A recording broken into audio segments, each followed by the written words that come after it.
Hallo, letzte Woche habe ich dieses Becken hinter mir neu eingerichtet und zwar basierend auf der Anleitung oder der Methode, die in diesem Buch beschrieben wird. Das ist das bepflanzte Aquarium von Diana Wollstadt und ich werde euch jetzt erstmal zeigen, wie ich das Aquarium eingerichtet habe. Das habe ich also 2 Tage lang mit der Kamera gefilmt. Und am Ende des Videos, falls ihr so lange durchhaltet, werde ich euch auch nochmal zusammenfassen, was für mich persönlich die wichtigsten Punkte und Kriterien sind, die man beachten sollte, wenn man ein Wollstadt-Aquarium einrichtet. Denn dabei geht es nicht nur darum, Gartenerde oder gekaufte Pflanzenerde als unterste Schicht des Bodenaufbaus zu benutzen und zu sagen, so jetzt habe ich ein Wollstadt-Becken, sondern da spielen also noch ein paar andere Faktoren eine sehr entscheidende Rolle, damit das auch langfristig funktioniert. Also über ein Jahr. Wie ihr ja wisst, stehen meine Aquarien alle sehr, sehr lange. Mein kleines, das ich hier abgebaut habe, das hat 9 Jahre gut funktioniert. Und im Wohnzimmer stehen auch schon welche, die 5, 6 Jahre laufen. Ja, und das möchte ich mit diesem Aquarium hier auch erreichen. Also das soll auf jeden Fall ein langfristiges Projekt werden. Und ja, ist für mich persönlich auch sehr spannend und sehr interessant zu sehen, ob es da irgendwelche Unterschiede dazu gibt, wie es sonst so funktioniert in meinen Aquarien oder ob das doch sehr vergleichbar ist, weil ich bewege mich eigentlich mit allem, was ich in meinen Aquarien tue, sowieso schon in einem Low-Tech, relativ natürlichen Bereich. Aber wenn man sich eben recht streng an die Wollstadt-Methode hält, dann ergeben sich da doch nochmal einige Unterschiede zu dem, was ich sonst so tue. Und wie gesagt, das erzähle ich euch alles am Ende des Videos, nachdem ihr gesehen habt, was ich letzte Woche hier veranstaltet habe, bis das Becken stand. Das neue Becken ist da. Erstmal dazu sagen, es ist ein 126 Liter Becken. Nur der Glaskasten von Eheim, kann ich ja sagen, werde ich sowieso jetzt alles wieder erzählen, was reinkommt, welche Technik, welche Pflanzen und so weiter. Ich werde ja nicht dafür bezahlt, habe das alles selbst gekauft und von daher ist das auch keine Werbung. Ah, jetzt darf ich auf meinen Stuhl. Ja, das hat die Maße 80 x 35 x 45. Das selbe Becken habe ich schon mal gekauft, allerdings als Komplettset, also inklusive Abdeckung und LED-Beleuchtung und Filter. Aber das muss diesmal wirklich nicht sein. Ich habe mehrere Filter, die da rein können. Ich habe noch eine selbstgebastelte Abdeckung, die werde ich dafür benutzen. Und ansonsten brauche ich das alles nicht, was in einem Komplettset enthalten ist. Das kriege ich auch so hin. Ja, bevor ich mich jetzt hier ans Scheibenputzen oder sonst irgendwas mache, wird jetzt erstmal testweise das Becken einmal aufgefüllt, um zu gucken, ob auch wirklich alles dicht ist. Ja, und dieser Schreibtisch, der ist übrigens, obwohl der gar nicht danach aussieht, recht massiv. Ich schaue mal, ob ich den von unten gefilmt bekomme. Kann man das sehen?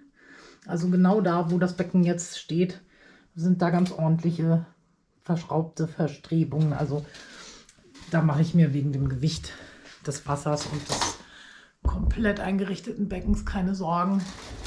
Und letztendlich, wenn man es zusammenrechnet, vorher standen hier 50 Liter plus knapp 60 Liter hatte der Kübel. Sind wir dann auch schon bei 110 und die 10 Liter mehr, die werden jetzt nicht dafür sorgen, dass der Schreibtisch zusammenbricht. Da bin ich optimistisch. So, und jetzt wird mal testweise Wasser eingefüllt. Sicher, sicher. Man weiß ja nie. Ich ziehe lieber noch mal alle Schrauben nach. Ja, der Schreibtisch steht doch schon eine ganze Weile. Schaden kann das nicht. Ja, schon haben wir leider das erste Problem mit der Aufstellung des neuen Aquariums. Das sieht ja fast in Waage aus, auf der Wasserwaage, aber leider nicht ganz. Und diese paar Millimeter hier, die machen dann, wenn das Aquarium befüllt ist, so ein langes Aquarium zumindest, richtig viel aus. Wir haben jetzt hier so einen Wasserstand von 2,5 cm und auf der anderen Seite haben wir gute 3,5 cm. Das heißt, das ist jetzt 1 cm Unterschied.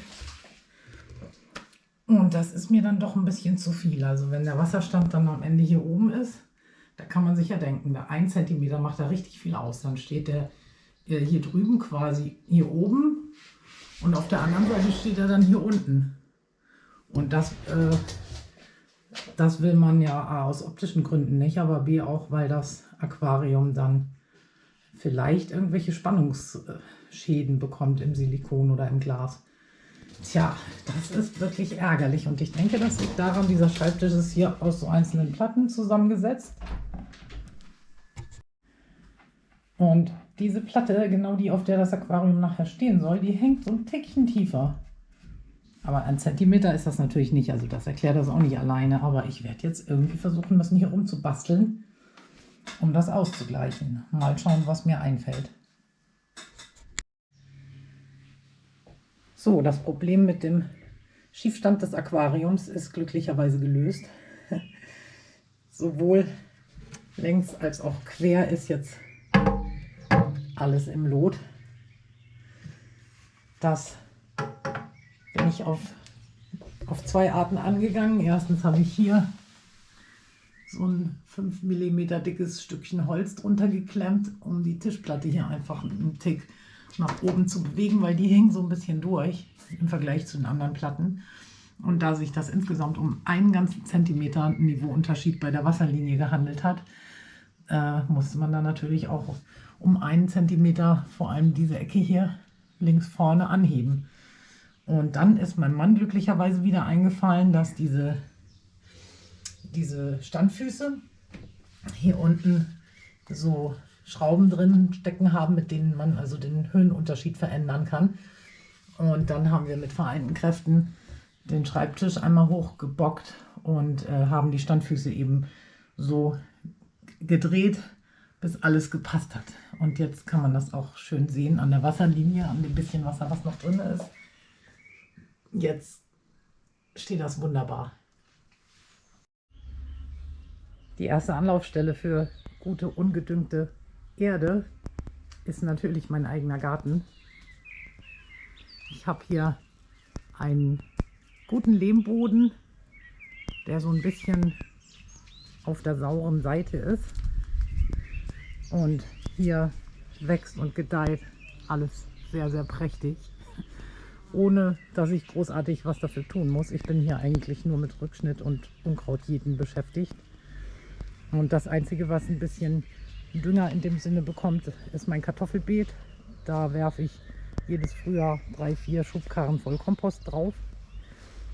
Und die einzigen Pflanzen im Garten, die auch mal 2-mal im Jahr ein bisschen Dünger sehen, das sind meine Rosen. Aber die gedeihen auch ohne eigentlich richtig gut. Und da nehme ich auch immer nur so Bio-Pellets, entweder auf Pferdemist oder Rinderdung-Basis. Ja, das ist wie gesagt ein Biogarten. Da bin ich auch sehr konsequent, was das angeht. Also kein Kunstdünger, keine Pestizide, keine Insektizide. Egal wie sehr mich irgendwelche Problemchen vielleicht mal beschäftigen, da wird also nur auf natürlicher Ebene, wenn überhaupt, eingegriffen. Das ist meine kleine Magnolie. Der geht es ja auch sehr gut. Ja, und das Problemchen, was man in so einem schönen Biogarten hat, ist natürlich, man kommt an die Erde gar nicht so gut ran, weil in allen Beeten wachsen Bodendecker und offene Erde gibt es hier praktisch gar nicht.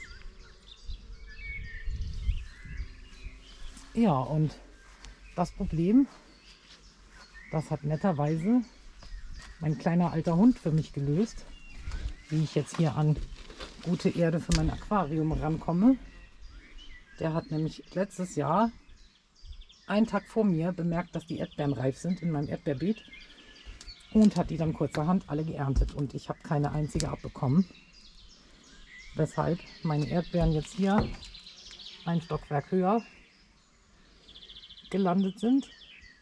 Die sind jetzt hundesicher untergebracht und das Beet liegt jetzt erstmal brach, bis mir was einfällt, was ich dahin pflanzen kann, was mir nicht von meinem kleinen, frechen, kriminellen Hund weggefuttert wird. Da ist er. Na, Robby, du weißt, was du getan hast, ne? Du weißt, was du getan hast. Ja. Guck mal hier. Ja, und aus dem Beet werde ich mir jetzt mal schöne, ungedüngte, hoffentlich trotzdem sehr reichhaltige, aber eben nicht zu nährstoffhaltige Erde für mein Projekt holen.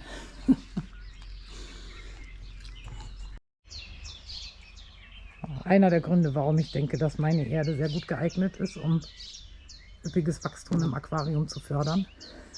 Diese Rose wurde mir als Beetrose verkauft und hat sich mittlerweile zur Kletterrose entpuppt. Und die anderen sind, wie gesagt, auch alle sehr, sehr glücklich mit meinem Boden. Ist also alles wirklich wunderbar am Wachsen, ohne dass ich groß etwas dafür tun muss. Leider nicht nur die Rosen und die Stauden und die hübschen Büsche, sondern auch meine kleinen Freunde hier. Der Giersch. Ah, weg mit dir, blühst du schon wieder. Ah, tatsächlich.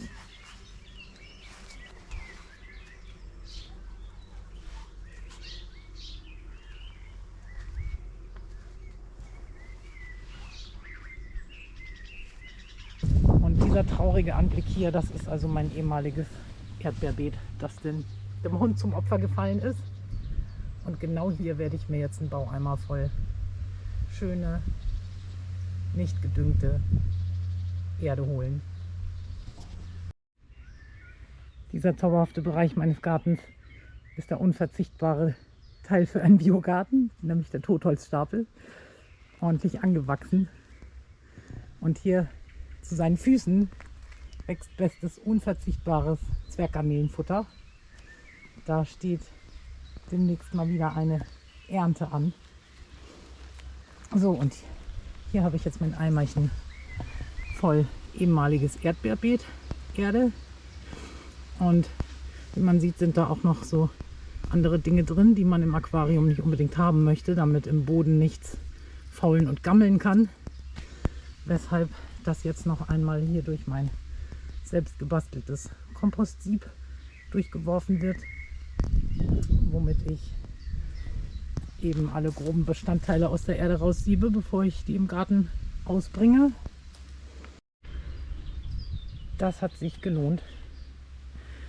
Und was jetzt eventuell doch noch durch dieses recht grobmaschige Sieb durchgefallen ist,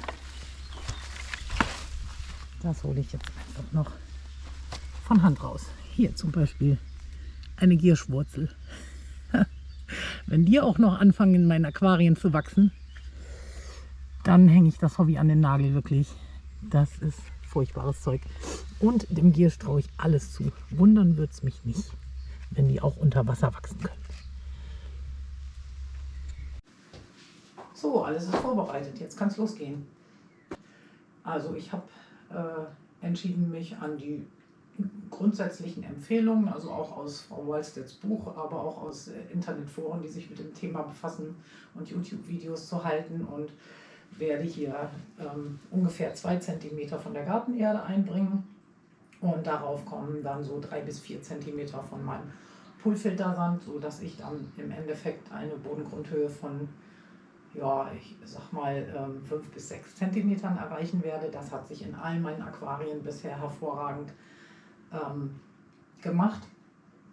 Für die Echinodoren ist das auf jeden Fall auch gut, wenn das Substrat ein bisschen höher ist, dann können die schön wurzeln, weil die haben ja auch unterirdisch sehr ausladende, massives Wurzelwerk.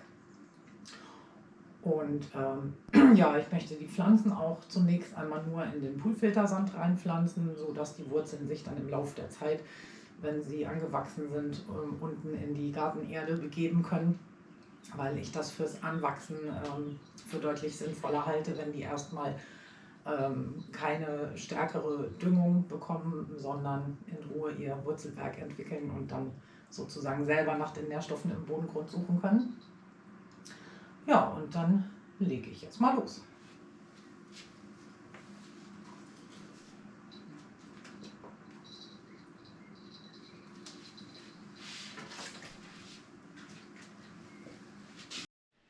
So, ich hatte gerade unheimlich viele Dinge gleichzeitig zu tun, deswegen war die Kamera erstmal eine Weile aus.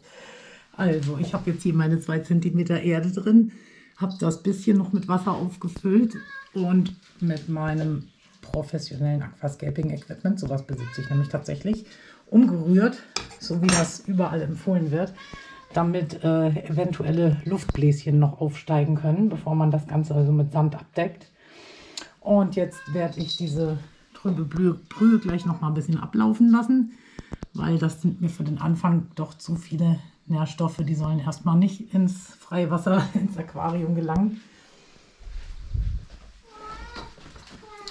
Und hier in meiner Badewanne ist das ganze restliche Wasser aus meinem 54 Liter Becken inklusive Mulm gelandet. Ich bin da glücklicherweise nochmal mit meinem großen Kescher durchgegangen, bevor ich es abgelassen habe, und habe noch unfassbar viele kleine Babygarnelen eingefangen. Also das bin ich froh, dass mir die Idee noch gekommen ist. So, jetzt habe ich das hier auch nochmal gemacht. Da bin ich also auch nochmal mit dem Kescher durch. Ich dürfte hoffentlich das meiste erwischt haben. Ja, die ordentliche Hausfrau darf jetzt zu Recht entsetzt sein. Glücklicherweise bin ich das hier, also wird keiner meckern. Und das lasse ich jetzt ab, zusammen mit dem trüben Wasser aus meinem Becken, und dann kann direkt der Sand rein. So, den restlichen Wasser lasse ich jetzt mal drin. Ich denke, das kriege ich jetzt ganz gut mit meinem Sand abgedeckt. Und ich fange mal an mit der Schale, in der die Echinodoris gewachsen sind. Das ist auch reiner Poolfiltersand, also genau das, was ich hier drin haben möchte.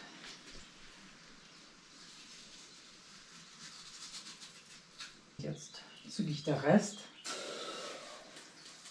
Ich gehe davon aus, dass hier sehr viele Schnecken sehr froh sind, dass ich das jetzt mache. Ich hatte ja jetzt in meinem treuen Bau einmal erstmal vergraben.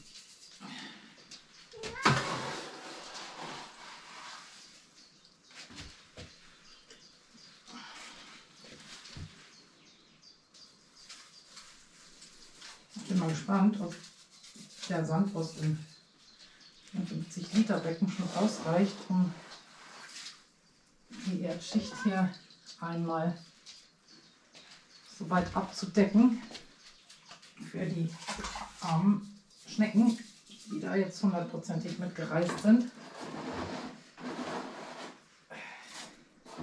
Dann werde ich jetzt gleich das Becken wieder ein bisschen auffüllen. Wasser.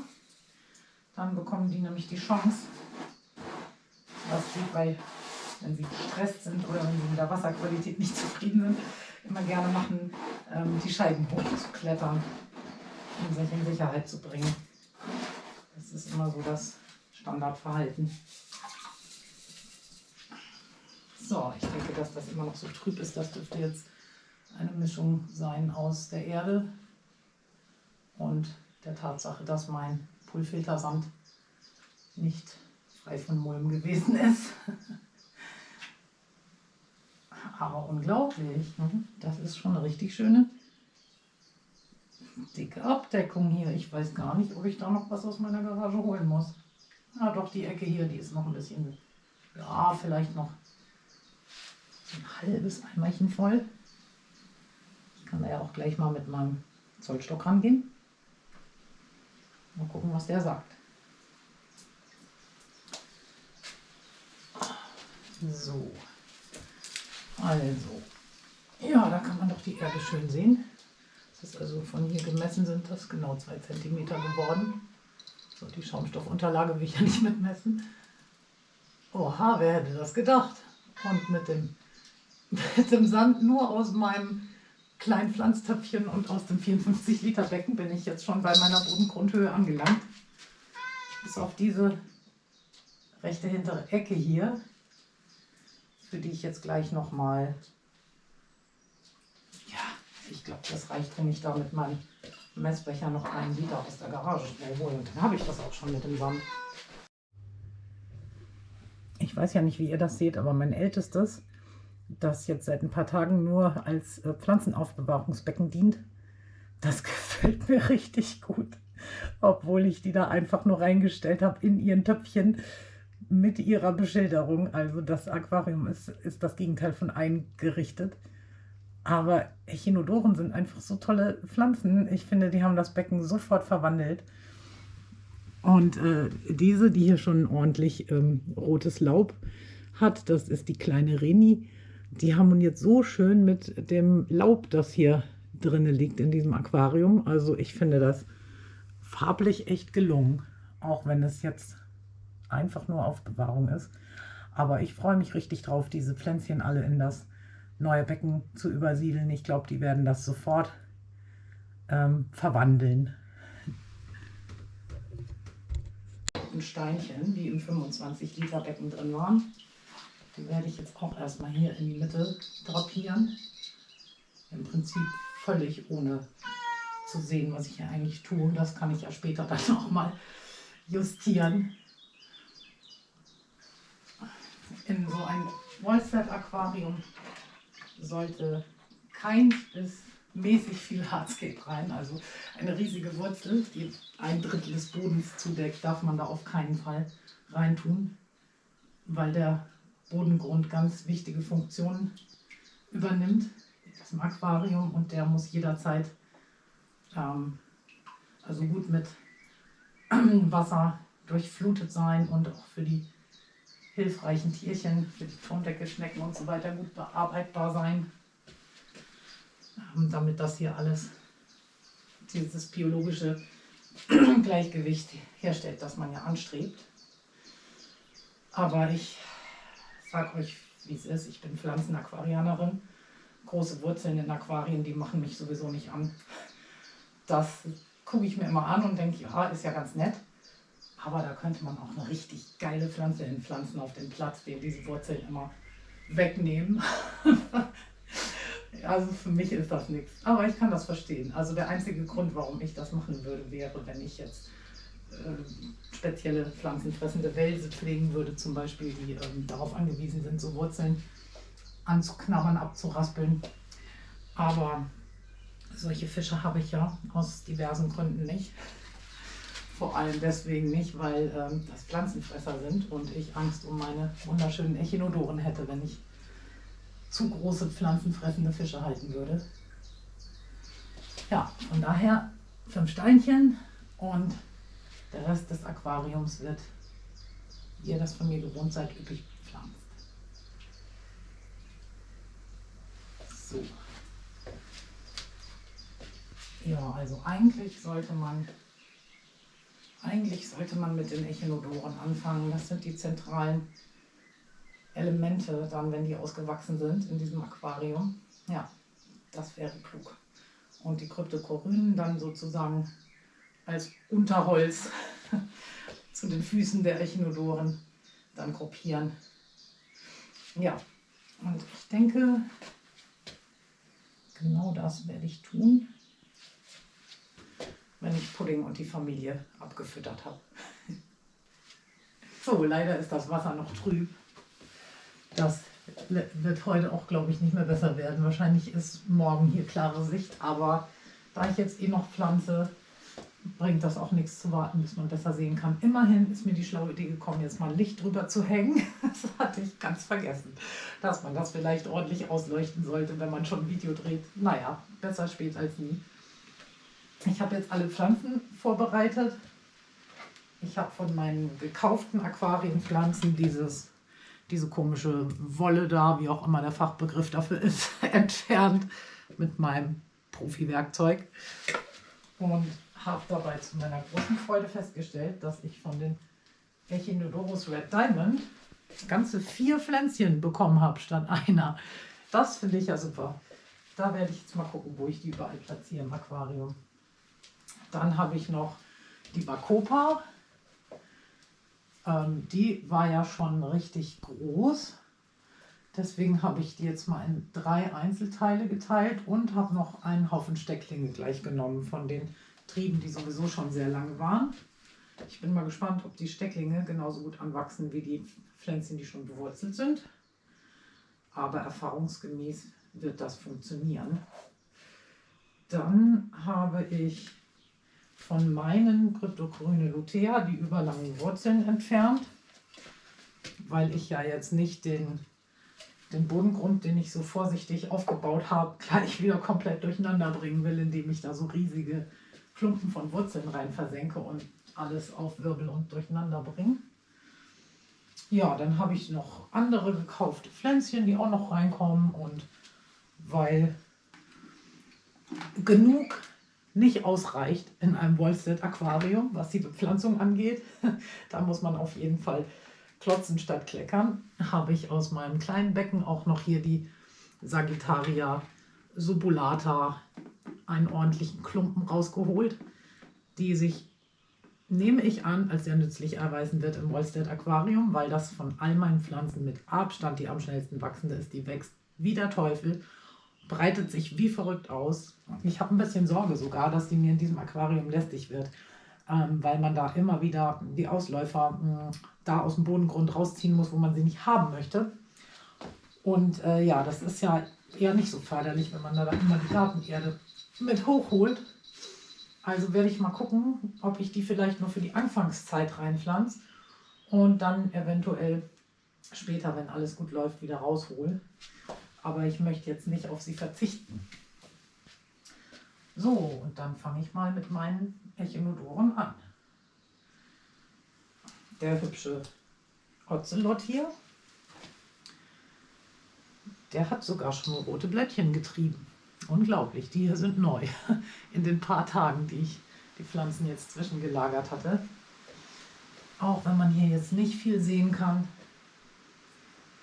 Ich denke mal, wenn ich morgen die Kamera nochmal aufs Aquarium halte, dann sieht das hier alles schon ganz anders aus.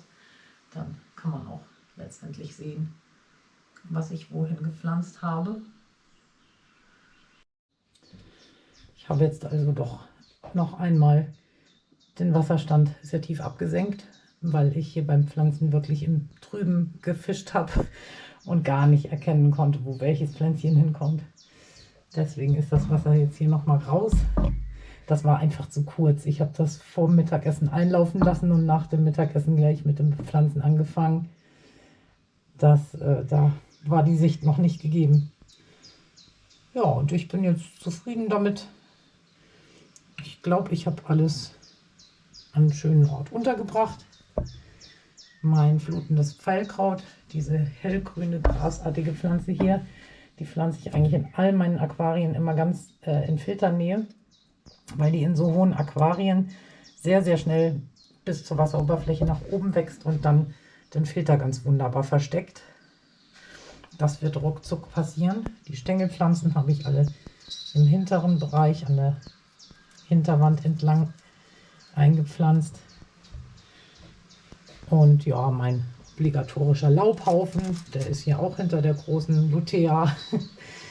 Das mache ich auch in jedes Aquarium, auch wenn man das gar nicht unbedingt sieht bei meinen Filmen, weil das Laub ist immer hier so die Rückwand entlang hinter den Pflanzen versteckt, die ganz hinten wachsen.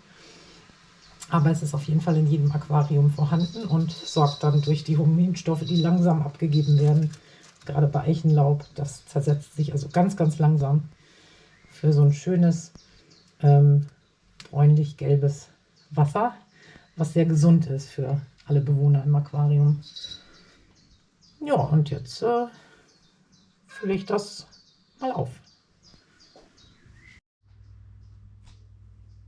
So sieht es jetzt einen halben Tag nach der Bepflanzung aus. Die mitgereisten Turmdeckelschnecken und Posthornschnecken, es sind nicht viele, aber ja, die sehe ich halt nicht vermeiden. Einige sind mitgekommen, sind putzmunter, die sind schon überall unterwegs und machen sich auch über die kleinen Pflanzenreste und Wurzeln her, die jetzt hier noch in der Strömung so ein bisschen rumschwimmen, sofern sie erwischen können. Also die fangen direkt an, sich nützlich zu machen. Ah, hier oben kann man es gut sehen. Hier oben haben sich so ein paar Wurzeln festgelagert und da sind die direkt am Vernichten. Wasserwerte habe ich jetzt nochmal getestet. Da ist alles wunderbar. Also so wie das von meinen Aquarien grundsätzlich zu erwarten ist. Aber es ist ja auch kein Wunder, ein Tag nachdem das Wasser eingefüllt wurde, erwarte ich jetzt hier noch keinen Nitrit oder Ammoniak oder sonst irgendwas. Wird eher so in 2 Wochen interessant werden, da nochmal zu testen. Ja, und jetzt kommt mein allerletztes Pflänzchen ins Aquarium. Mit dem Stringymoos mache ich das immer so, dass ich das möglichst dicht unter der Beleuchtung und möglichst weit oben, also am besten mit Kontakt zur Raumluft anbringe, weil es dann das allerschönste Wachstum zeigt. Und das wird jetzt einfach hier oben auf den Filter aufgelegt und kann da erstmal ein bisschen sich verdoppeln. Das macht das normalerweise. Und dann kann ich mir immer noch überlegen, ob ich ein kleines Ästchen irgendwo reinstecke und das Moospolster dann da oben drauf platziere. So wächst das nämlich auch immer sehr gut. Ich habe das festgestellt mit den Wachstumsbedingungen, die also dem Stringymoos am besten behagen, nämlich möglichst mit Luftkontakt und möglichst dicht an der Beleuchtung. Als ich das Moos mal einen Sommer lang draußen kultiviert habe, in so einer alten blauen Planschmuschel von meiner Tochter. Und da hat das also ohne weiteres Zutun einfach nur in meinem Leitungswasser gelagert und ist also praktisch explodiert. Und das habe ich auf den Luftkontakt, wie gesagt, und auf das reichlich vorhandene Sonnenlicht zurückgeführt. Und vor allem anders als vorher in all meinen Aquarien, wo ich das Moos erstmal, ich sag mal, nach Empfehlung, die man ja überall bekommt, auf Steine und auf Holz aufgebunden, eher weiter unten im Aquarium kultiviert habe, war das komplett frei von Fadenalgen und super prächtig und gesund. Während ich in den Aquarien, also zum damaligen Zeitpunkt, immer noch Probleme damit hatte, dass sich Fadenalgen im Moos angesiedelt haben. Und wenn man die erstmal da drin hat, dann kann man es auch wegschmeißen. Dann bringt alles nichts mehr. Ja, und wie gesagt, seitdem ich das Moos eben ins oberste Stockwerk im Aquarium verlegt habe und vor allem, was auch ein Faktor ist, darauf achte, dass es nicht mehr in der Filterströmung wächst oder generell in irgendeiner Strömung, sondern eine ganz ruhige Ecke für sich hat, wächst das völlig problemlos. Fadenalgen sind nie wieder aufgetreten und ja, verdoppelt sich, wie gesagt, alle 14 Tage. Ja, aber genau das will man ja hier in so einem Wallstart. Man will schnell wachsende Pflanzen und deswegen ist mein Stringymoos, auch wenn ich mich schon öfter beschwert habe, dass es mir durch dieses rasante Wachstum zu viel Arbeit macht, auch wieder am Start. Ja, also, das ist alles noch ein bisschen kahl, aber ich bin guter Dinge. Ja, ein Aquarium nach der Methode von Diana Wallstad aufzubauen, das ist auf jeden Fall eine neue Herausforderung für mich gewesen. Aber da ich sowieso mit Hightech noch nie was am Hut hatte, keins meiner Aquarien hat jemals eine CO2-Anlage gesehen oder irgendwelche super komplizierten Düngekonzepte, war das für mich jetzt auch kein totales Neuland. Ja, und ihr Buch, also das kann ich wirklich wärmstens empfehlen. Das kann man auch 10-mal lesen und man findet immer noch was Interessantes. Es ist jetzt nicht so, dass mich jedes Kapitel gleichermaßen interessiert hat. Zum Beispiel ihre wissenschaftlichen Erkenntnisse dazu, wie Pflanzen Schwermetalle aus Aquarien herausfiltern. Die habe ich jetzt zwar auch mir alle durchgelesen, aber letztendlich hat mich nur die Tabelle für die Grenzwerte für Aquarienbewohner interessiert. weil die eben strenger sind als die für Trinkwasser für Menschen. Und nachdem ich das mit meiner Wasseranalyse, die ich mal in Auftrag gegeben hatte, abgeglichen habe, habe ich also festgestellt, dass die ganzen Probleme, die Frau Wolstert selbst auch mit belastetem Trinkwasser hat, das bei ihr leider aus ihrem Hausbrunnen damals, als sie das Buch in den 90ern geschrieben hat, rausgekommen ist, die habe ich nicht. Mein Wasser ist sehr rein und ja, das war eben für mich jetzt nicht so spannend. Andererseits zum Beispiel das Artikel darüber, was die Bakterien im Bodengrund alles Spannendes an Arbeit verrichten, wie welche Abfallprodukte durch welche Bakterien in welche Endprodukte umgewandelt werden und dann letztendlich den Pflanzen als Nahrung zur Verfügung stehen. Das fand ich unglaublich spannend. Ich habe mir hier immer mit gelben Textmarker die wichtigsten Stellen angestrichen und in dem Kapitel hätte ich alles textmarkern können, dann habe ich es aufgegeben. Ja, also sehr empfehlenswerte Lektüre, wenn auch nicht ganz leicht, aber man kann trotzdem total viel aus dem Buch ziehen, auch wenn man jetzt nicht jede chemische Formel und jede Tabelle versteht, die da drin verzeichnet sind.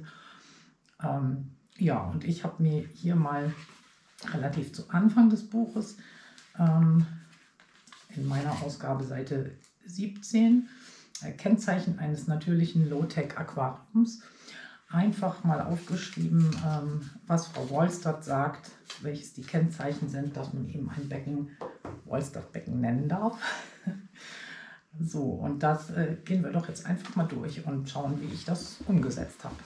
Also der erste Punkt ist schwache Filterung. Das ist für mich, für die Langfristigkeit eines Beckens ein total wichtiger Punkt. Ich betreibe ja alle meine Becken mit Geringfilterung und das bedeutet letztendlich nicht, dass man super kleine Filter benutzt. Also Geringfilterung kann man durchaus auch mit einem großen Außenfilter betreiben, sondern das bedeutet, dass man relativ viel Filtermaterial entweder komplett aus dem Filter entfernt oder durch eben Filtermaterial ersetzt, das also hauptsächlich mechanisch filtert und weniger biologisch filtert. Das wäre jetzt in meinem Fall hier, was ich sehr empfehlen kann, also entweder diese groben Schaummatten oder was ich praktisch in allen Filtern drin habe, außer in meinen luftbetriebenen Schwammfiltern, diese einfachen Keramiktonröhrchen. Die gibt es in verschiedenen Größen. Das hier ist was Größeres, das hier ist was Kleineres. Das würde ich einfach nur an die Größe des vorhandenen Filters anpassen. Und was man letztendlich damit erreicht, ist, dass die Nährstoffe den Pflanzen im Aquarium zugutekommen, anstatt im Filter durch die fleißigen vielen Bakterien, die sich eben in biologisch sehr aktiven Filtermaterialien ansammeln, letztendlich verschluckt zu werden, sodass man dann immer wieder über die Wassersäule oder über den Bodengrund nachdüngen muss, weil eben die Nährstoffe von den Bakterien geschluckt werden. Das schreibt Frau Wolstert also auch explizit in ihrem Buch, dass die Filterbakterien, was die Nährstoffe angeht, in direkter Konkurrenz mit den Pflanzen im Aquarium stehen. Ja, und von daher Geringfilterung, wie gesagt, mache ich in all meinen Aquarien, bin ich sehr zufrieden mit den Ergebnissen. Ich muss auch in meinen Nicht-Wolstert-Becken nur sehr, sehr wenig zudüngen. Also ich besitze einen einzigen Volldünger für die Wassersäule. Das ist so ein wöchentlicher Universaldünger und den setze ich also alle 14 Tage und dann auch noch in halber Dosierung ein und auch nur in den Becken, in denen ich mal ein gelbes Blättchen sehe und der Meinung bin, das müsste jetzt mal ein bisschen gefördert werden. Und dann dünge ich also den Bodengrund mit Bodentabletten oder Stäbchen nur bei den starken Wurzelzehrern, die das eben auch benötigen, wie zum Beispiel Echinodoren. Und das eben auch nur, ich schreibe es mir nicht auf, aber ich würde mal sagen, alle 2 Monate. Ja, und damit hat sich's. Und in einem Wolstert-Aquarium muss man nicht, aber sollte man gar nicht Kunstdünger einbringen oder eben Aquariendünger. sondern sollte dafür sorgen, dass die Kreisläufe im Aquarium selbst die Pflanzen düngen. Und dafür ist, wie gesagt, also eine geringe Filterung des Aquariums ein ganz zentraler Punkt. Es gibt auch sehr viele Leute, die betreiben das also ganz ohne Filterung. Das geht auch sehr gut mit der Wollstadt-Methode. Allerdings also gehöre ich zu der Fraktion, die dann sagt, Wasserbewegung muss auf jeden Fall sein. Ein Sprudelstein oder eine Umwälzpumpe sind dann schon vonnöten, also zumindest in größeren Becken, damit die Sauerstoffversorgung der Aquarienbewohner gegeben ist und damit die Nährstoffe auch gut durch die Bewegung des Wassers gut zu allen Pflanzen gelangen können. Ja, das klingt so ein bisschen absurd, dass Sauerstoffversorgung ein Thema ist bei Fischen, die also in einem sehr gut bepflanzten Pflanzenaquarium leben, weil man ja immer denkt, ja, Pflanzen produzieren doch Sauerstoff, die müssten da doch mehr als genug von haben. Und das stimmt auch, solange das Aquarium beleuchtet ist, wird von den Pflanzen Sauerstoff produziert durch Photosynthese. Aber sobald das Licht aus ist, und das ist ja nachts doch durchaus sehr lange der Fall, produzieren die Pflanzen eben keinen Sauerstoff mehr. Einige verbrauchen sogar Sauerstoff in dieser Zeit. Und dann kann es in gut besetzten Becken mit dem Sauerstoff auch mal knapp werden. Und deswegen ist also Wasserbewegung schon sehr, sehr wichtig. Ja, also das habe ich in diesem Becken umgesetzt mit einem Aquaball von Eheim. Und in allen Kammern dieses Aquaballs sind eben ausschließlich diese Tonröhrchen drin. Und entgegen den Empfehlungen, die man sehr oft hört, dass man den Filter erst reinigen sollte, wenn also der Durchfluss fast gar nicht mehr gegeben ist, reinige ich meine Innenfilter alle in regelmäßigen Intervallen. Also im Moment mache ich das alle 4 Wochen, einmal im Monat, um eben dafür zu sorgen, dass sich auch, wenn sich nur so grobes Filtermaterial drin befindet, nicht zu viele nitrifizierende Bakterien oder auch Bakterien, die zum Beispiel Eisen schlucken, das gibt es nämlich auch in Aquarienfiltern, da ansiedeln und dann eben den Pflanzen doch die Nährstoffe wegnehmen. Und ja, deswegen bin ich zum Beispiel auch der Meinung, dass so ein Becken mit einem Hamburger Mattenfilter, mit einem sogenannten HMF, nicht besonders gut funktionieren kann, weil auch dieser HMF sehr, sehr viele Bakterien letztendlich beherbergt, weil er sehr lange Standzeiten hat. Den muss man ja teilweise nur einmal im Jahr reinigen. Und da eben auch die Nährstoffe dann geschluckt werden und eben den Pflanzen nicht zur Verfügung stehen, sodass man da auch wieder mehr düngen muss, als man eigentlich möchte in einem natürlichen Aquarium. So, der nächste Punkt sind kräftige Pflanzen. Ja, also die Auswahl der Pflanzen, die ist von entscheidender Bedeutung. Also da sollte man auf jeden Fall nichts Empfindliches wählen, was eben eher in ein Hightech-Aquarium gehört, weil es sehr viel CO2 braucht, weil es eine sehr hohe Beleuchtung braucht oder sehr viele Düngegaben, um überhaupt gedeihen zu können, sondern robuste, einfache bis mittelschwere Pflanzen, die also auch ein zügiges Wachstum zeigen. Und was ich also auch ganz wichtig finde, ist, dass man Pflanzen auswählen sollte, die die eigenen Wasserbedingungen mögen. Also ich habe zum Beispiel etwas härteres Wasser. Bei mir liegt also der pH-Wert so um die 7,8 und der Leitwert so bei 360. Die Carbonathärte ist so bei 10. Und ja, das ist eben was auch etwas anspruchsvollere, empfindlichere Pflänzchen teilweise nicht so gut vertragen. Und deswegen achte ich da so sehr drauf, dass ich Pflanzen auswähle, die mit den Bedingungen, mit den speziellen Wasserbedingungen in meinem speziellen Fall gut klarkommen und gesundes, zügiges Wachstum zeigen. Und ja, da habe ich jetzt schon einiges dazu erzählt, als ich die Pflänzchen gepflanzt habe, aber ich will es noch mal kurz erwähnen. Also ich habe hier jetzt sehr viele Echinodoren eingebracht. weil ich eben aus meiner Erfahrung mit diesen Pflanzen weiß, dass die in meinen Aquarien durchaus als schnell wachsend bezeichnet werden können, und das möchte man ja bei der Wollstadt-Methode. Und weil die eben auch sehr starke Wurzelzehrer sind. Das heißt, ich gehe davon aus, dass die Echinodoren besonders gut davon profitieren werden, dass, wenn sie es geschafft haben, durch diese Sandschicht hindurch zu wachsen und dann eben an die Gartenerde kommen mit ihren Wurzeln, dass sie sich da einen ordentlichen Nährstoffschub für die Anfangsphase holen können. Ansonsten habe ich mein flutendes Pfeilkraut hier verteilt im Aquarium, das Sagittaria subulata, weil das eben auch eine sehr unkomplizierte, schnell wachsende Pflanze ist. Dann habe ich zu Dekorationszwecken hier noch 2 Bucephalanthra Kedergang. Die werden jetzt nicht viel zum biologischen Gleichgewicht beitragen, aber ich wollte einfach mal versuchen, wie sie hier drin so wachsen. Die sind natürlich wahnsinnig schwach wachsend. Also auf solche Pflanzen, so Aufsitzerpflanzen, die sehr langsam wachsen, wie auch Anubias, kann man sich in einem Wollstadt-Aquarium nicht verlassen. Das ist reine Deko. Ja, dann habe ich meine geliebten Cryptocoryne lutea. Das ist also mein fleißigster und bester, etwas höherer Bodendecker, der sich sehr schön ausbreitet und auch kräftig, schnell ein gutes Wurzelwerk bildet.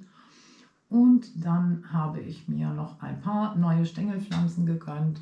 Die frischgrünen hier sind Bacopa und hier vorne, das sind kleine Kardinalslobelien. Habe ich jetzt jeden lobend erwähnt? Ja, ich glaube schon. Und also das Aquarium steht jetzt knapp eine Woche. Und die Echinodoren haben also jetzt schon sehr schönes Wachstum gezeigt in dieser einen Woche. Ich habe also an jedem einzelnen Echinodorus-Pflänzchen schöne neue rote Blätter. Und also am meisten Spaß macht mir hier der Ocelot. Der hat bereits 2 große neue rote Blätter geschoben und ein drittes ist unterwegs. Also ich denke mal, sollte hier nicht noch irgendeine Katastrophe passieren, werden die alle sehr zügig und schnell wachsen. Und das ist ja letztendlich das, was man in so einem Becken erreichen möchte. Ach, mein Moos habe ich vergessen. Genau, da oben ist noch ein Stringymoos, das von den bereits eingezogenen Garnelen auch schon sehr fleißig frequentiert wird. Das habe ich erstmal auf den Filter oben einfach draufgelegt und werde da später nochmal aus Haselnussästen ein kleines Bäumchen, ein kleines Moosbäumchen basteln. So, der nächste Punkt auf der Liste von Frau Wollstadt. Frau Wollstadt ist kein CO2. Ja, da muss ich nicht viel dazu sagen. Also CO2 habe ich in meinen Aquarien noch nie eingesetzt. Deswegen, ich gehe schon davon aus, dass CO2 der limitierende Nährstoff in allen meinen Becken ist, weil ich auch weiß, dass die ansonsten durch mein härteres Wasser ganz gut mit allen anderen Nährstoffen versorgt sind. Und auch durch den gewachsenen Poolfiltersandbodengrund habe ich ja auch schon mehrmals erwähnt, dass der also durchaus im Laufe der Zeit in der Lage ist, sehr viele Nährstoffdepots für die Pflanzen aufzunehmen. Und ja, CO2 ist also das, was bei mir definitiv das Wachstum begrenzt.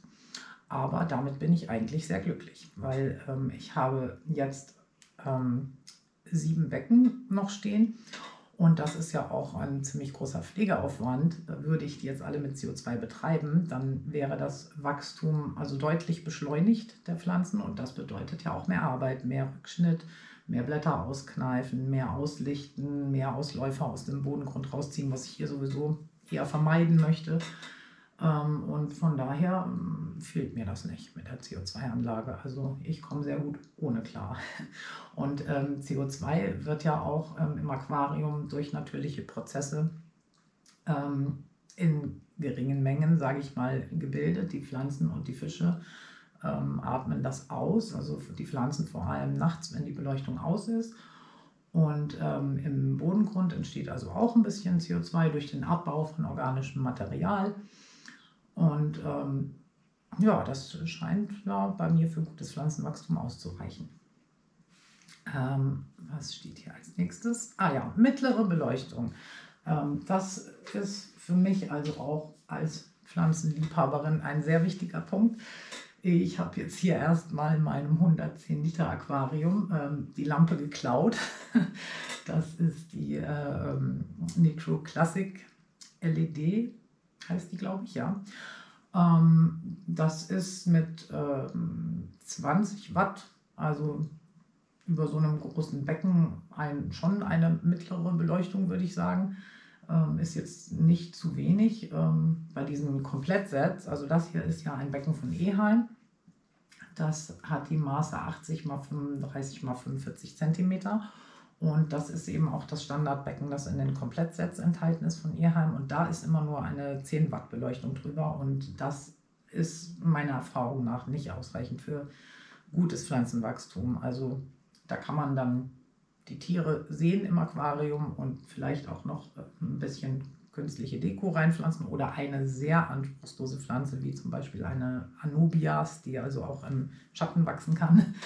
Aber Echinodoren zum Beispiel, die sind mit 10 Watt über so einem großen Becken nicht glücklich. Ja, und dann schreibt Frau Wolstadt auch weiter in ihrem Buch, auch sehr interessant, dass sie Tageslicht und Sonnenlicht mit einbezieht in ihre Becken, aus dem Grund, was ich selbst auch schon beobachtet habe, dass gerade Sonnenlicht Pflanzen einen unglaublichen Wachstumsschub beschert. Das mache ich hier auch. Ich habe jetzt für das Video eine schwarze Matte mal eben dran geklemmt an die Rückwand. Die nehme ich dann aber auch direkt wieder ab, wenn ich fertig gedreht habe. Einfach damit man das hier alles besser sehen kann. Und dann hat das Becken also keine Rückwand. Und hier durch diese beiden Fenster fällt also hier durchaus Tageslicht ins Aquarium und auch Sonnenlicht, wenn die Sonne denn mal scheint. Und das ist eben der große Unterschied, was meine Bedingungen hier verglichen mit den Bedingungen von Frau Wolstadt angeht, weil die gute Frau lebt in Kalifornien und Kalifornien und Norddeutschland haben nicht dieselbe Intensität und Frequenz von Sonnenstunden. Mag euch jetzt vielleicht überraschen, aber ist so. Ja, von daher ist Tageslicht und Sonnenlicht für mich, was die Beleuchtung des Aquariums angeht, ein sehr schwer zu kalkulierender Faktor, auf den ich mich also alleine nicht verlassen möchte. Und ich habe ja 3 Becken am Südfenster stehen in meinem Wohnzimmer. Da habe ich also sehr viele Erfahrungen mit Tageslicht und Sonnenlicht gesammelt und muss sagen, bei mir funktioniert das im Herbst und im Winter ganz hervorragend. Aber im Sommer ist es durchaus so, dass ich darauf achten muss, wenn der Wetterbericht morgens sagt, heute scheint die Sonne 6 Stunden plus, dann muss am Vormittag schon der Rollladen runter, weil ich sonst alle 14 Tage die Scheiben putzen muss in diesen Tageslicht-Aquarien, da die Sonne eben doch sehr intensiv die Scheiben bestrahlt und dann so leichte Vergrünungen passieren. Ja, also das wird hier nicht passieren. Diese beiden Fenster gehen nach Osten raus. Von daher bekommt dieses Becken dann am Vormittag ein paar Stunden Sonne oder grauen Himmel, je nachdem, was bei uns gerade ansteht. Und ich denke, das wird so als kleine Zusatzbeleuchtung auf jeden Fall seinen Zweck erfüllen, aber ist eben nichts, worauf ich mich komplett verlassen möchte.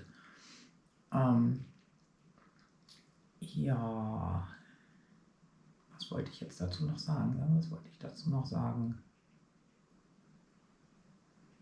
Ach ja, bei Frau Wolstadt ist es zum Beispiel auch so, da muss man auch ein bisschen zwischen den Zeilen lesen, wenn man das beurteilen möchte mit dem Sonnenlicht in den Becken. Sie schreibt zum Beispiel, dass sie auch Aquarien am Südfenster stehen hat, dass allerdings vor diesem Südfenster hohe Eichen bei ihr stehen und durch das Eichenlaub sind die Südfenster praktisch den ganzen Sommer über bei ihr beschattet, sodass da also relativ wenig Sonnenlicht in die Aquarien einfällt. Und erst im Herbst und Winter, wenn die Eichen das Laub verlieren, fällt dann bei ihr mehr Sonnenlicht in die Aquarien am Südfenster. Von daher muss man da auch so ein bisschen zwischen den Zeilen lesen. Also ich würde jetzt diesen Punkt mit Einbeziehung von Sonnenlicht nicht als allgemeine Empfehlung betrachten. Ein Aquarium, also vor allem ohne schwarze Rückwand, das geht sowieso nicht gut, an ein Südfenster zu stellen und zu sagen, die Natur richtet das schon. Also das ist natürlich ein spannendes Experiment für Leute, die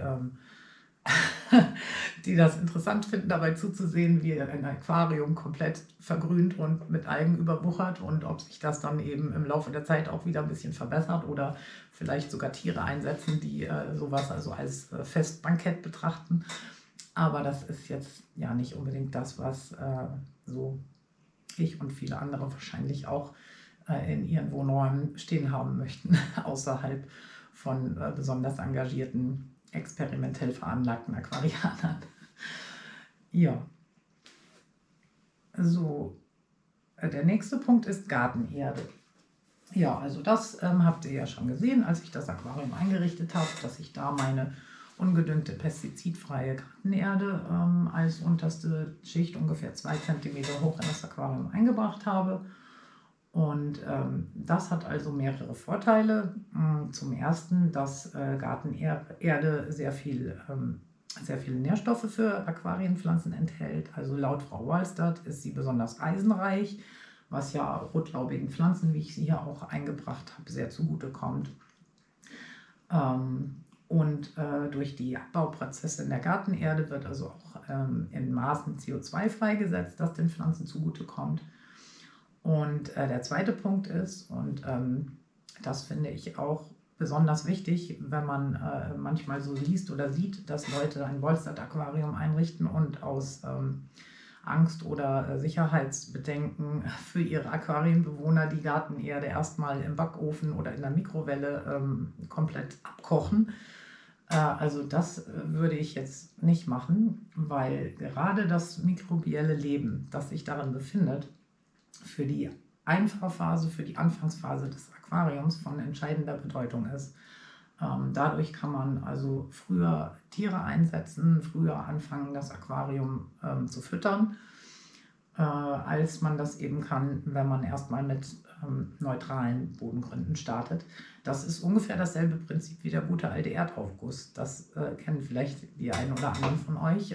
Da nimmt man in der Anfangsphase eines Aquariums ein Esslöffelchen Gartenerde, packt die in ein Glas Wasser, rührt einmal kräftig um, lässt sich das Ganze absetzen und gibt dann die Flüssigkeit, also mehrere Tage oder Wochen lang in das Aquarium, um eben die nitrifizierenden, die Ammoniak verarbeitenden Bakterien anzusiedeln und das Ganze zu beschleunigen, die Einfahrphase zu beschleunigen. Genau dasselbe Prinzip trifft hier eben auch auf diese eingebrachte Gartenerde zu. Also die unterstützt die ganzen biologischen Kreisläufe im Aquarium und deswegen würde ich die also jetzt nicht aus Sicherheitsbedenken erhitzen, weil letztendlich, wenn man aus einem natürlichen Gewässer jetzt zum Beispiel Erde entnehmen würde, klar, da könnte man sich alles Mögliche ins Aquarium einschleppen, was man nicht haben möchte, Parasiten, die Fische vielleicht befallen, also zum Beispiel Würmer, äußere Würmer, innere Würmer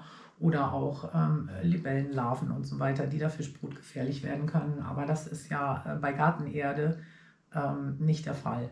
Also wenn das nicht unter Wasser gewesen ist, dann kann da letztendlich auch nichts Schlimmes drin sein. Sofern natürlich die Pestizid- und Insektizidfreiheit und so weiter gegeben ist der Erde. Ja, und aus welchen Gründen also das ist ein Punkt, in dem bin ich von Frau Wallstadts Empfehlung ganz leicht abgewichen. Sie empfiehlt nämlich, die Gartenerde zuzudecken. Das Zudecken ist ganz wichtig, damit eben nicht zu viele Nährstoffe in der Anfangsphase auf einmal in das Aquarium freigesetzt werden. Mit Kies von der Körnung, ich glaube, sie sagte 2 bis 4 Millimeter. Und mein Poolfiltersand ist jetzt natürlich ein etwas feinerer Bodengrund. Der hat eine Körnung von 0,8 mm. Aber ich habe ja schon erwähnt, ich habe mich dafür entschieden, den eben zu recyceln aus meinem 54 Liter Becken. Genau, weil in diesem Bodengrund schon so viel Mulm, so viele wertvolle Bakterien leben, dass ich also darauf nicht verzichten möchte in der Einfachphase. Und ja, weil mir Verschwendung grundsätzlich zuwider ist. Und ich habe auch schon Aquarien mit Kies versucht und also bin eigentlich nie besonders glücklich damit gewesen. Da sammelt sich dann doch sehr, sehr viel Mulm an, weil die Zwischenräume eben etwas größer sind. Und ich mag es einfach optisch nicht. Ich liebe diesen Poolfiltersand und die Schnecken und die Garnelen lieben den Poolfiltersand. Die gehen da den ganzen Tag durch. Es hat außerdem den Vorteil, sollte man irgendwann mal sowas wie kleine Panzerwelse im Aquarium haben wollen oder andere bodenlebende Fische, die sind also auf Sand auch besonders glücklich und durchwühlen den ganzen Tag mit großem Eifer. Ja, das spricht also für mich alles für Sandböden im Aquarium. Und deswegen bin ich auch in diesem Aquarium bei meinem bewährten Poolfiltersand geblieben. Ja, womit wir auch schon beim letzten Punkt sind, weil da spielt der Bodengrund eine ganz besonders große Rolle und der ist kein Dünger. Also Frau Wohlstadt, und das finde ich total sympathisch, an der Frau ist kein dogmatischer Mensch. Aus ihrer Methode haben ganz viele andere Aquarianer zum Teil sehr dogmatische Systeme abgeleitet. Aber Frau Wohlstadt ist eigentlich offen für sehr, sehr viel im Aquaristikbereich. Also in ihrem Buch, so dünn das auch sein mag, da steht so viel drin. Da sagt sie was zu CO2-Düngung, da sagt sie sogar was zu UV-Filterung, sie bespricht Außenfilter. Sie bespricht auch Zudüngung. Also sie sagt, sollte es irgendwann im Wohlstadt-Becken so sein, dass das nicht so ganz richtig funktioniert mit dem Düngekreislauf durch rein natürliche Methoden, klar kann man dann auch zudüngen. Also das verdammt sie nicht. Und wie gesagt, das finde ich sehr sympathisch bei ihr. Und trotzdem möchte ich hier, weil es einfach ein spannendes Experiment ist, erstmal versuchen, keine Dünger in dieses Aquarium zu geben und eben die erwähnten biologischen Kreisläufe erstmal laufen zu lassen und zu schauen, ob das für die Pflanzen ausreicht. Ja, und der zentrale Punkt, jetzt mal abgesehen von organischem Material, das sich im Aquarium zersetzt und eben auch zur Düngung des Bodens beiträgt, indem meine fleißigen Helferlein hier, die Turmdeckelschnecken, die Garnelen, das den ganzen Tag in den Poolfiltersand einarbeiten, sodass das eben immer in tiefere Schichten dringen und da dann als Nährstoffdepot für die Pflanzen zur Verfügung stehen kann, ist ein zentraler Punkt der Düngung bei Frau Wohlstadt die Fütterung. Und das ist zum Beispiel auch was von teilweise sehr strengen Konzepten abweicht. Also ja, also das ist zum Beispiel auch was, wo man Frau Wohlstadts Buch sehr aufmerksam lesen sollte, wenn es um den Besatz und die Fütterung der Fische und vor allem des Aquariums geht. Denn sehr viele versuchen diese Wohlstadt-Methode auch mit ungefilterten Altwasser-Aquarien zu betreiben. Und in diesen Becken funktioniert das meistens, also natürlich nicht immer, wenn das Becken eine besondere Größe hat, geht das vielleicht auch mit mehr Besatz, aber grundsätzlich funktionieren die am besten mit geringem Besatz und mit also sehr zurückhaltender Fütterung des Besatzes. Und dann fehlt natürlich dieser ganz entscheidende Punkt, wenn man das Aquarium als langfristig funktionierendes Ökosystem betrachtet, dass durch die geringe Fütterung und den geringen Besatz des Beckens nicht genug Nährstoffe für die Pflanzen zur Verfügung stehen. Ja, und ich habe jetzt hier, also obwohl da erst Schnecken und Garnelen drin sind, schon damit angefangen, jeden Tag Futter reinzuwerfen in das Aquarium, weil Frau Wohlstadt das auch so empfiehlt. Sie sagt immer, sie füttert ihre Fische, also reichlich und gut, und packt dann sogar noch ein bisschen Futter extra rein für die Pflanzen. Das wird bei mir wahrscheinlich nicht funktionieren. Ihr kennt meine Becken. Meine Guppies sind zahlreich und sehr verfressen und also die lassen für die Pflanzen jetzt kein Futter übrig. Aber durch ihre Ausscheidungen und dadurch, dass eben doch das eine oder andere Körnchen Futter mal durchkommt und dann von den Schnecken und Garnelen weiterverarbeitet wird und die dann eben auch wieder ausscheiden, gelangt dann eben ordentlich viel an Nährstoffen in das Aquarium und letztendlich eben auch dann zu den Pflanzen.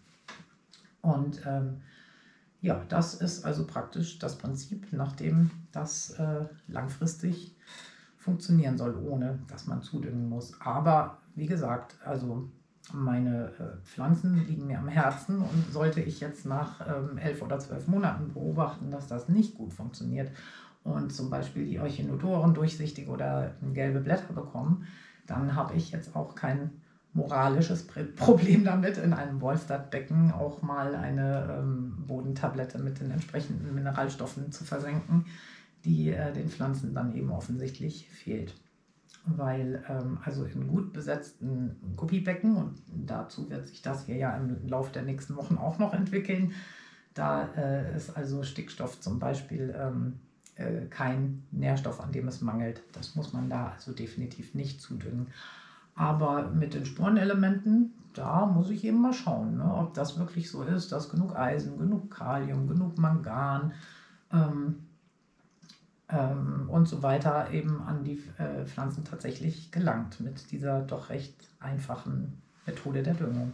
Und dann ein weiterer Punkt, in dem ich höchstwahrscheinlich auch von Frau Wallstadts Methode leicht abweichen werde, ist der Punkt mit dem Wasserwechseln.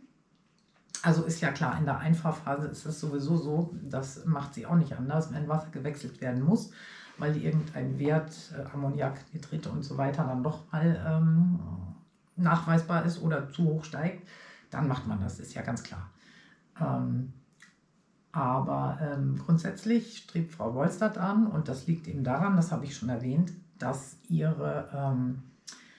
Ausgangswasser, ihr Brunnenwasser, sie hat ja auch einen Hausbrunnen, genau wie ich, also sehr schwermetallbelastet ist. Sagt sie macht Wasserwechsel. Ich glaube, im Buch steht tatsächlich halbjährlich, ich hoffe, das stimmt jetzt, also halbjährlich 50%.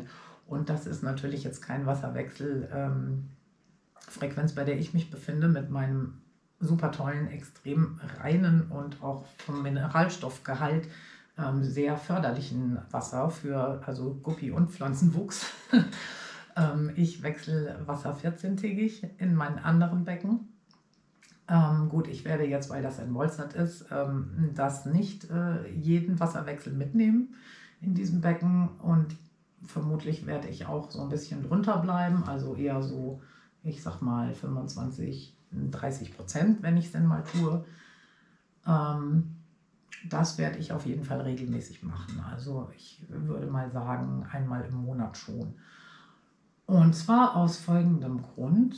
Also nicht nur, weil mein Wasser, wie gesagt, einen sehr schönen ausgeglichenen Mineralstoffgehalt für Pflanzengesundheit und Pflanzenwuchs hat und auch für die Guppis und die Schnecken, die das auch zu schätzen wissen, wenn die Mineralstoffe im Aquarium regelmäßig wieder aufgefüllt werden, sondern auch, weil ich zum Beispiel auch schon in Wasserpflanzengärtnereien und in Internetforen gelesen habe, dass ein regelmäßiger Wasserwechsel tatsächlich auch zur CO2-Versorgung von Becken beiträgt, was ich für keine abwegige Theorie halte. Das macht in meinen Augen durchaus Sinn und deckt sich auch mit den Beobachtungen, dass also ein Wasserwechsel im Aquarium das Wachstum der Pflanzen in den darauffolgenden Tagen ganz ordentlich ankurbelt und sie danach irgendwie besser wachsen, frischere Farben zeigen und allgemein gesünder bleiben, wenn man das eben in regelmäßigen Intervallen macht. Ja, also das ist jetzt nicht so, dass in meinen Becken das Wasser gewechselt wird, weil irgendwelche schlimmen Schadstoffe sich sonst ansammeln würden, sondern eben hauptsächlich aus den Gründen der Pflanzen- und Fischgesundheit und ja, der Wiederzuführung von Mineralstoffen. Also so muss ich mir dann eben auch keine Gedanken um die Düngung mit Calcium, Magnesium, zum Teil auch Eisen, weil mein Hausbrunnen, der wird zwar im Keller von einem riesigen Filter, also kräftig enteisend, das Wasser, aber ein bisschen Eisen in einem sehr angenehmen Bereich für Wasserpflanzen und Fische kommt dann doch noch oben raus aus der Leitung. Und ja, das sind alles Dinge, die sich also im Laufe der letzten 9 Jahre als förderlich erwiesen haben, wenn man sie dem Aquarium regelmäßig zuführt. Und dann kommt für mich auch einfach noch der ästhetische Aspekt dazu. Also ich habe euch ja schon gezeigt, so ein leicht gelbliches Wasser, was eben anzeigt, dass sich gesundheitsförderliche Huminstoffe im Wasser befinden. Das befürworte ich total und das strebe ich auch in all meinen Aquarien an. Aber ein richtiges Altwasserbecken, das kann also eine Gelbfärbung des Wassers annehmen, die ich dann persönlich optisch einfach nicht mehr ansprechend finde. Und spätestens dann wird dann auch mal Teilwasserwechsel vorgenommen und danach sieht das Becken auch wieder viel frischer und gesünder aus und ich kann meine Pflanzen, meine Tierchen auch wieder richtig schön beobachten, so wie ich das mag. Ja, das so viel dazu. Ich werde euch auf jeden Fall auf dem Laufenden halten. Also das nächste Video zu diesem Becken, da habe ich sogar schon mit angefangen zu drehen. Das wird sich also mit der Einfahrphase noch näher befassen, mit dem Besatz, also in welchen Intervallen ich wie viele Tiere jeweils dazugegeben habe, wie ich die Fütterung entsprechend an den Besatz anpasse. Und ich hoffe, dann werdet ihr auch ein paar von meinen süßen Guppies bewundern können beim nächsten Video. Und ja, dann macht es bis dahin erstmal gut. Und ich hoffe, ihr bleibt dran und werdet dieses spannende Projekt mit mir weiter verfolgen. Tschüss!